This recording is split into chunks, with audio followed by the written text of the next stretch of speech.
అది గుర్తు పెట్టుకో.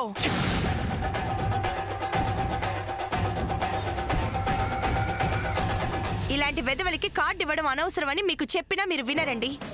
కుక్కతో ఒక వంకరని ఇప్పుడు మీకు అర్థమైందా? నన్ను కుక్క అంటావా? నిన్ను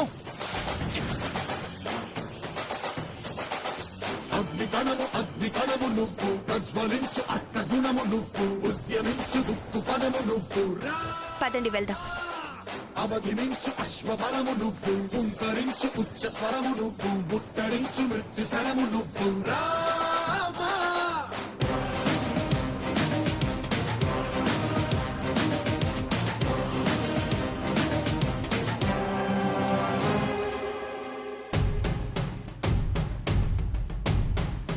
శత్రుశేషం లేకుండా చేయడం కోసమే శుభలేఖివ్వడానికి వచ్చామన్నావు కదూ. మేమలా అనుకొనుంటే నా భర్త నిన్ను నరకడానికి కత్తి పట్టుకొని వచ్చేవాడు తప్ప నీకు శుభలేఖివ్వడానికి వచ్చేవారే కాదు.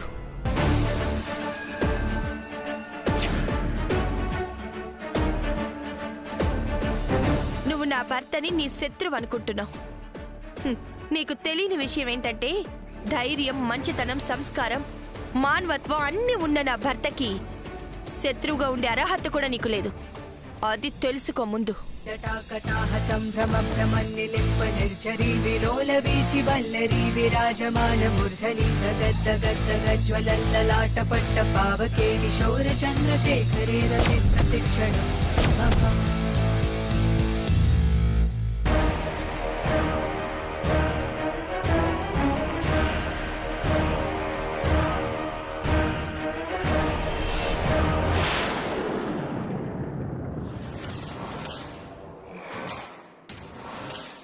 పెళ్లికి ముందు అత్తయ్య మావయ్య ఇంట్లో కాసేపు సరదాగా గడుపుదామని వస్తే మావయ్య బావలు ఒక శత్రువుని చూసినట్టు అంత కోపంగా నన్ను చూస్తున్నారేంటత్తయ్య?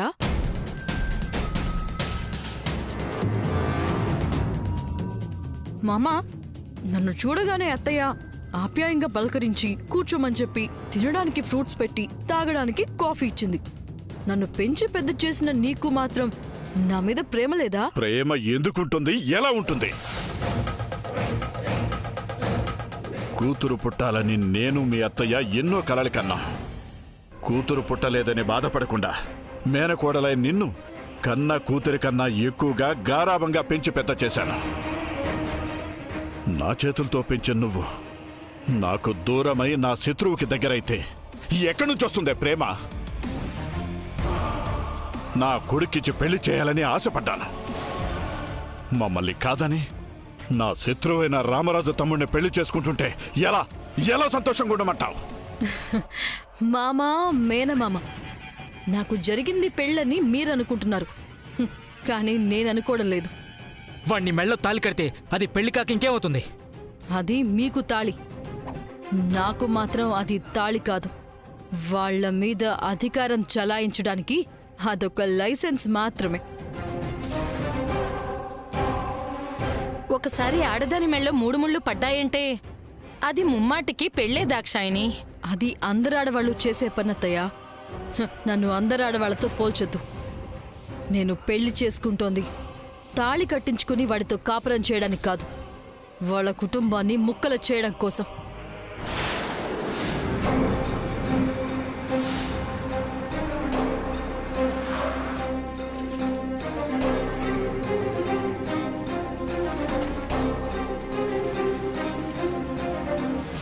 ఆగండి. అదేంటండి కార్డు ఇవ్వకుండానే వెళ్తున్నారు? ఈ ఇంటికి వద్దులే సీత. ప్రతి ఇంటికి కార్డు ఇవ్వాలని మీరే అన్నారు కదండి. ఈ ఇల్లు ఎవరిదో తెలిస్తే నువ్వే కార్డు ఇవ్వద్దంటావు. ఎవరిదండి ఈ ఇల్లు? ఆ రోజు గుడిలో నన్ను తప్పుగా మాట్లాడిన వ్యక్తిది.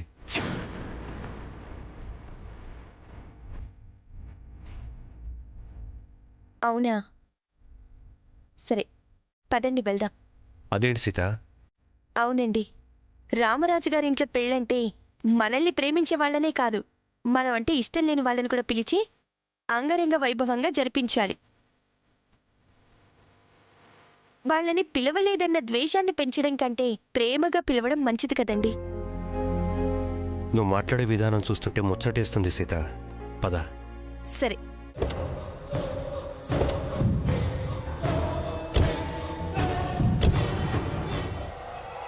నా మాట విని మీరెవ్వరూ పెళ్లికి రాకపోవడమే మంచిది.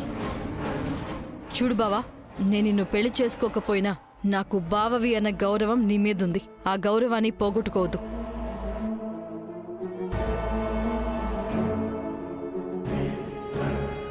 చూడు బావా, నీకు మావయ్యకి నా మీద ఎంత కోపం ఉన్నా, నన్ను ఏమనుకున్నా సరే, ఆ రామరాజు మీద నేను పగ తీర్చుకుంటే నాకంటే ఎక్కువగా సంతోషించేది మావయ్య అని నాకు బాగా తెలుసు. మావయ్యని సంతోష పెట్టడానికే నేనిదంతా చేస్తున్నాను. కాబట్టి నువ్వు నాకు కోఆపరేట్ చేయాల్సిందే.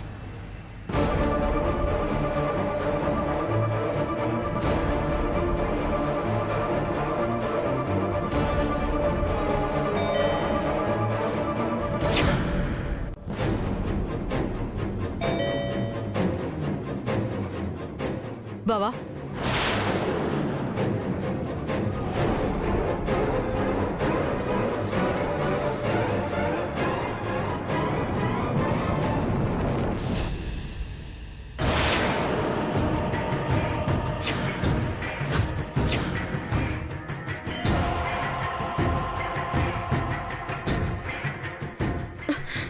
మావయ్య, రామరాజు సీత వచ్చారు మావయ్య. ఎంత ధైర్యం ఉంటే వాడు నా ఇంటికే వస్తాడా? ఈ రోజు వాడి అంతు చూస్తానా? మామ, నువ్వు ఆవేశపడకు. వాళ్ళ చేతుల్లో శుభలేఖలున్నాయి. అది ఇవ్వడానికే వచ్చుంటారు. అత్తయ్య, నువ్వు వెళ్ళి తలుపుతీ. వెళ్ళత్తయ్య.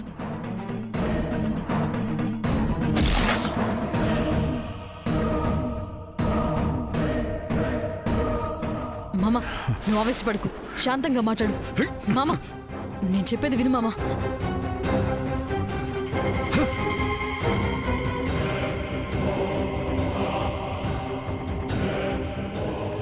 నమస్కారం అండి. నమస్కారం అండి. లోపలికి రండి.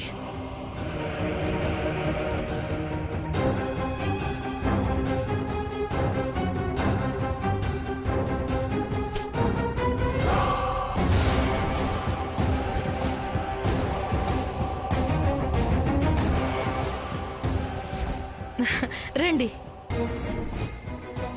కూర్చోండి. ఆగో ఆగో ఆగో.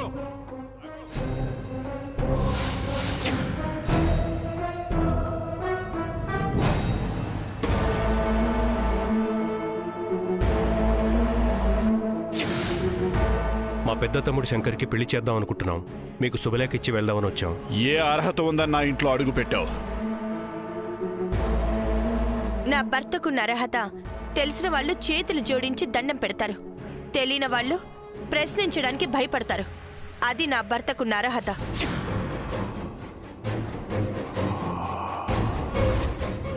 మామయ్య ఎప్పుడు ఏ గొడవ చేస్తాడో ఏంటో.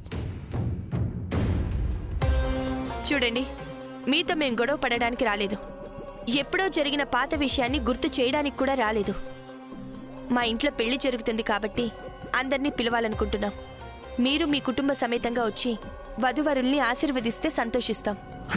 నీ ఇంట్లో పెళ్ళైతే మాకేంటి, చావైతే మాకేంటి? ఏ మొహం పెట్టుకొని వచ్చారు మా ఇంటికి? రావడానికి సిగ్గులేదు?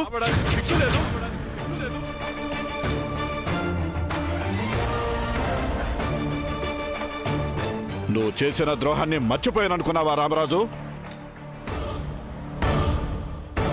నువ్వు శుభలేఖిచ్చే పెళ్లికి రమ్మని పిలిస్తే నువ్వు చేసిన మోసం పుణ్యంగా మారిపోతుందనుకున్నావా? ఏ మొహం పెట్టుకొని వచ్చావు నా ఇంటికి?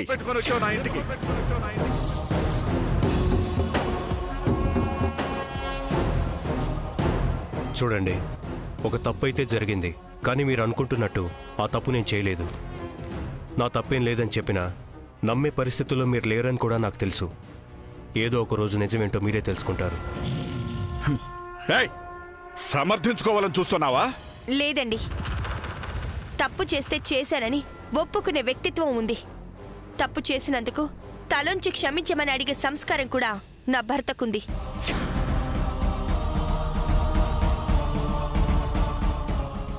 ఏమండి, వాళ్ళంత గౌరవంగా పద్ధతిగా మాట్లాడుతున్నారు. మనం కూడా అర్థం చేసుకోవాలి కదండి. Normal normal normal.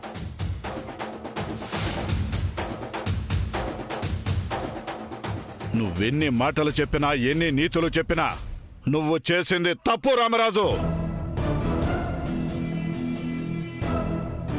నువ్వు నీ కుటుంబం సర్వనాశనమైపోయేంత వరకు నా పగ చల్లారదు.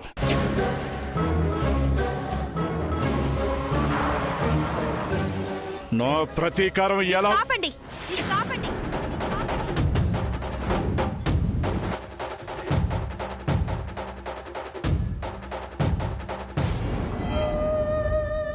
నా భర్త గురించి, నా కుటుంబం గురించి ఇంకొక మాట మాట్లాడితే మర్యాదగా ఉండదు.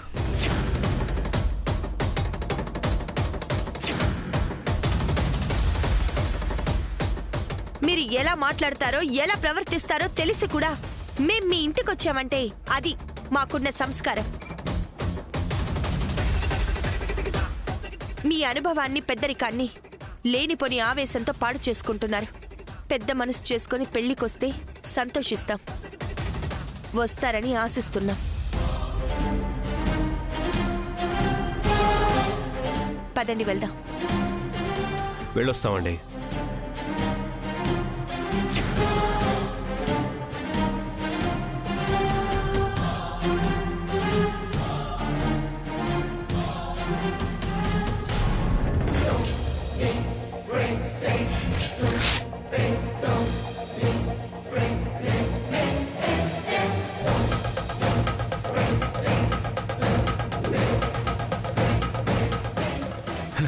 చూసావా చూసావా, నేను పంచాల్సిన శుభలేఖని వాడు పంచుతున్నాడు. వాడు చేసే పెళ్లి మండపంలోనే పెటాకులైపోవాలి.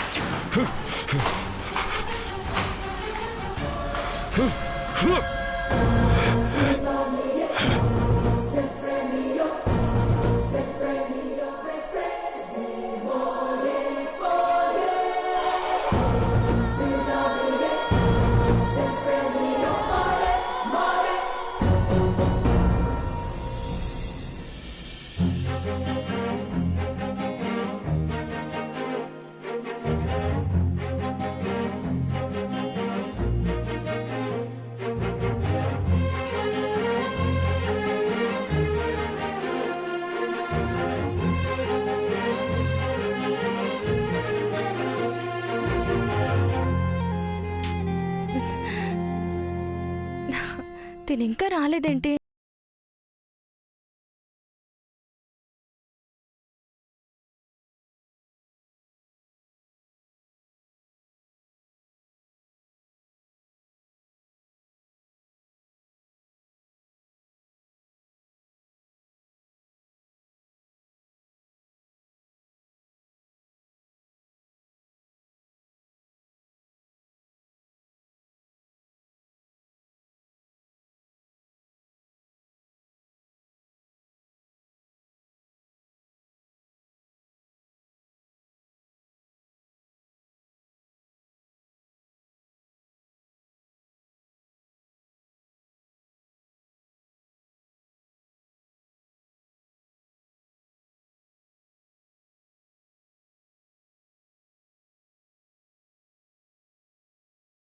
రేటింగ్లు ఇస్తున్నప్పుడు నేను ఇస్తే తప్పేంటి?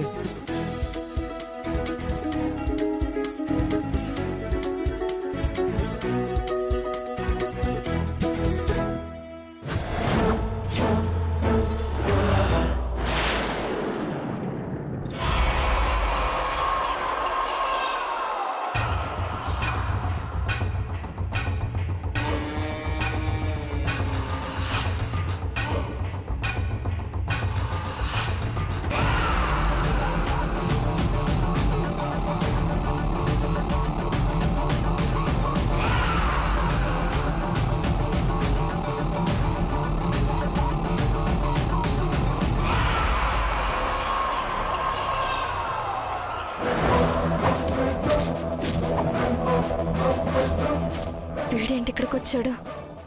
ఈ శ్రావణ్ ఇంకా రాలేదేంటి? నన్ను క్షమించు సరస్వతి. జరిగిన దానిలో నీ తప్పేం లేకపోయినా నేను నిన్ను అపార్థం చేసుకున్నాను. నేను చేసిన తప్పేంటో తెలుసుకున్నాను. అందుకే నన్ను క్షమించమని అడగడానికి వచ్చాను. నన్ను క్షమించు సరస్వతి. నువ్విప్పుడు ఈ పువ్వు తీసుకుంటే నన్ను క్షమించినట్టే. తీసుకో సరస్వతి.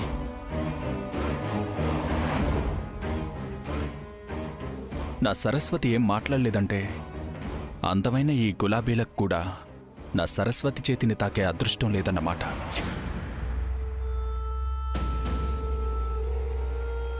ఎంతోమంది తప్పులు చేస్తారు. వాళ్ళలాగే నేను చేశాను.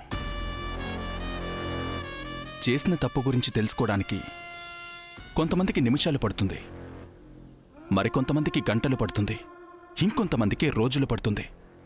నాలాంటి ఆవేశపరుడికి చాలా టైం పడుతుంది.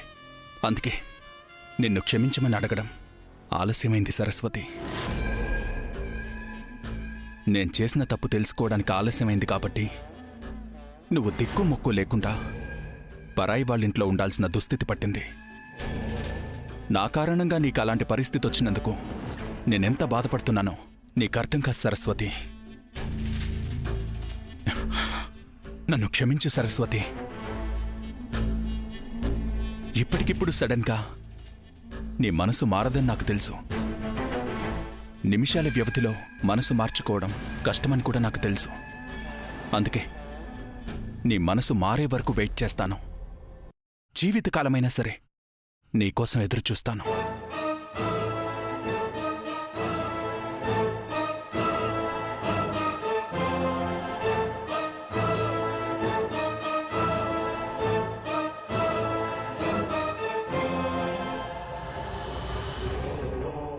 గుడికి వెళ్ళినప్పుడు పూజకు తీసుకువెళ్ళిన పువ్వుని దేవత తల్లో పెట్టరు, కాళ్ల దగ్గరే పెడతారు. అందుకే నీ కాళ్ల దగ్గర పెట్టాను.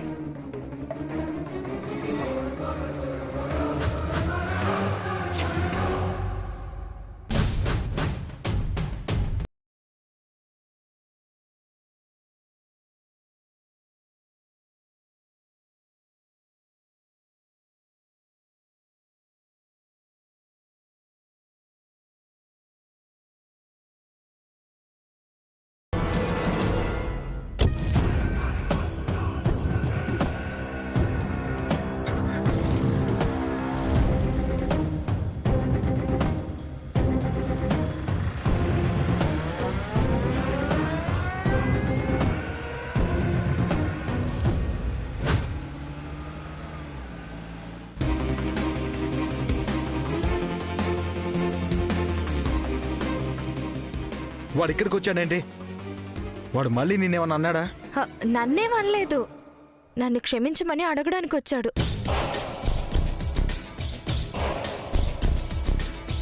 వాడు నిన్ను క్షమించమని అడగడం ఏంటి?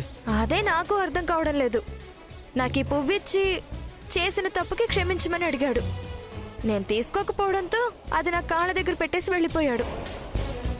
తప్పు చేశానని చెప్తున్నాడంటే వాడికి ఇప్పుడు జ్ఞానోదయం అయినట్టుంది. వాడికి జ్ఞానోదయం అవ్వలేదు. మొన్న అన్నయ్య వదినలో శుభలేఖ ఇవ్వడానికి వాళ్ళ ఇంటికి వెళ్ళినప్పుడు కూడా చాలా అవమానకరంగా మాట్లాడాడని వదిన చెప్పింది. అలాంటి వెధవులు మారరు. మారానని చెప్తున్నాడంటే అది నిన్ను నమ్మించడానికి అయి ఉంటుంది. వాడు మారిపోయాడని నమ్మావంటే నువ్వు ఆ ట్రాప్లో పడిపోయినట్టే. పద వెళ్దాం రా.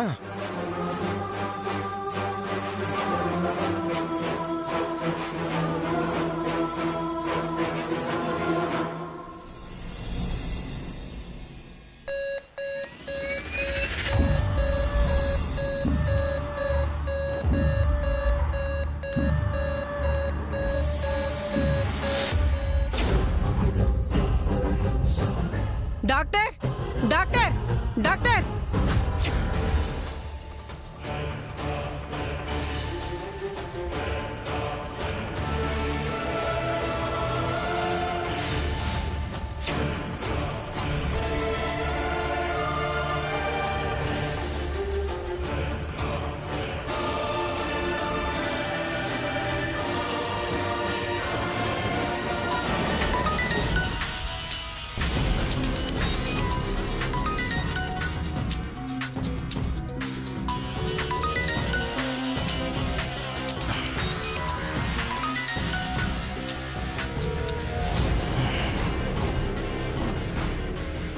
చెప్పరా.